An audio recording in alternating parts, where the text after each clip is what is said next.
એ દાડ ભીખા બુઆએ કીધું ચેહર તું બેહાઈ એવું નિશોની હું એ દાડ 49 લાડવા હતા દેવજી. એટલે ભીખા બુઆ એમ કીધું મરતોલીમાં તો મહાદેવ બુઆ જોડે ચુંદડી હતી, મારા જોડે તો કોઈ નહીં. તો કે 570 મોણા જમણ 19 લાડવા વધારથી મંજે હું 24 કલાક હાજર હું.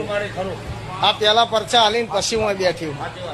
એ દાડ ભીખા બુઆ એક જ માગ્યું હું કે હોય આ પાર જે આવો હા તારી ગાદીએ તું બોલીએ પડજે અને રોતું આવે ને હતું મોકલજે.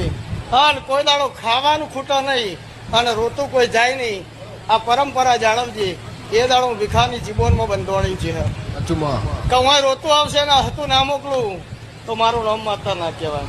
તો મેં 72 વર્ષે જોડકા દીકરા લે હમણાંના તાજા દાખલા કલોલના પાંડેને. કારણ કે 72 વર્ષે સંતાન થાય વાતમાં દમ નહીં. તો બાળકોનું ઓપરેશન થઈ ગયા પછી મેં 14 દીકરા લે 14 દાખલા. કેન્સર દેવગતિના વખાનો 398 મેં મટાડ્યો આજની તારીખ સુધી. જે મટ્યો હોય એ જ ગણે નહીં. અને 398 કેન્સર મટાડી અને વર્ષના ગોત્ર મારી ધર્મે ધજા સતથી વાતો કરે અને કાયમ વાતો ના કરે તો મારું નામ માતા ના કહેવાય.